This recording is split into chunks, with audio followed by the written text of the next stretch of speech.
Madam President, I'd like to associate myself with the remarks of the senator from Iowa, who did a magnificent job of pointing out what we are facing as a nation.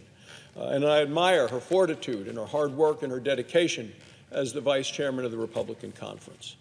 Madam President, 99 days ago, Joe Biden took office, took the oath of office. We were there. He gave an inaugural address. He said, quote, "With unity, we can do great things." He said, unity is the path forward. Well, that was the last example of unity and bipartisanship that we've seen from President Biden. He has lost all credibility when it comes to bipartisanship or unity. In just 99 days, President Biden has already shown himself to be one of the most radical presidents in American history. When I'm in Wyoming, as I am every weekend and have been over Easter as well, traveling the state, talking to people, they ask about two specific issues. One is energy, and the second is the southern border. On these two specific issues, Madam President, President Biden has already done tremendous damage. Damage to our country, damage to our people, damage to our economy. Right after his inaugural address about unity, President Biden drove to the White House, sat there, went in, and threw the unity speech out the window, and he drew a big target on the back of American energy, and he pulled the trigger.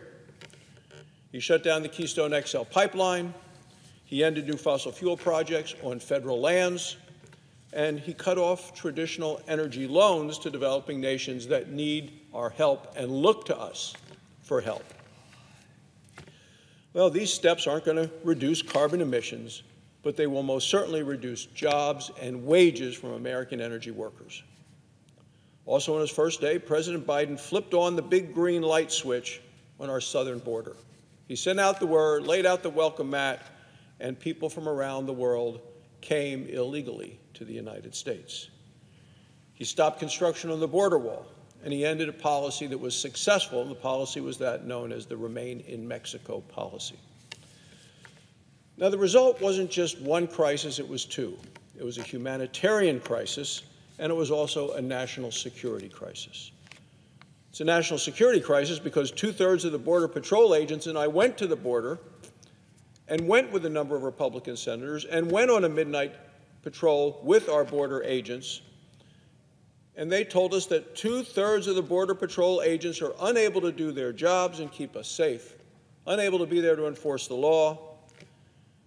And they said that so far, people have come into the country illegally from 56 different nations. The whole world knows the border is open. Our friends know it, our enemies know it, and this will make us less safe as a nation. There's also a humanitarian crisis at the border caused by President Biden. Just a month ago, a 9-year-old from Mexico died trying to cross the Rio Grande River. It's heartbreaking. That's what happens, though. This is what happens when more and more people try to come illegally to cross our border. Children who cross the border unaccompanied are sent to a facility that is prepared and appropriate for about 250 children. The day we were there were 7,000 crammed in like sardines. That is Joe Biden's plan for immigration. 10% of these children are testing positive for coronavirus. And we saw the testing process. And we know that every child there was exposed to coronavirus based on the high percentage of those who were testing positive. Now, as these young people are released, those that have tested negative but have just been exposed in the days before, they're being sent all across America. They're spreading the virus and unknown variants of the virus to this country. Joe Biden is the super spreader of coronavirus today. Democrats think this is just fine. Vice President of the United States is going to be up here tonight on Capitol Hill. She says we're making progress. Nancy Pelosi says we're on a good path on the border. Homeland Security Secretary Mayorkas says the border is secure and closed, even though he has also said this is the worst case in 20 years for young people, and we are on a path for up to 2 million illegal immigrants coming across the border this year. The White House refuses to use the word crisis.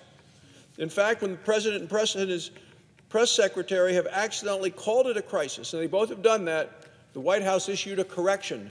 They said, no, no, not a crisis, only a challenge. Madam President, who do they think they're fooling? 2 million illegal immigrants this year. It's not a challenge, it's a crisis. It is chaos at the border. It is catastrophic. 99 days ago, none of this was happening. For 99 days, Republicans in the United States Senate have repeatedly looked for common ground with President Biden and the Democrats. We've stood for American energy. We worked to secure the border. Yet for 99 days, those efforts have been blocked by President Biden and a Democrat majority, which is hardly a big majority when it's 50-50, which we would think would be a mandate to move to the middle. Well, President Biden still has 1,000 days or so left in his term. Tonight's speech might sound a lot like his inaugural address with lots of promises. The American people know talk is cheap.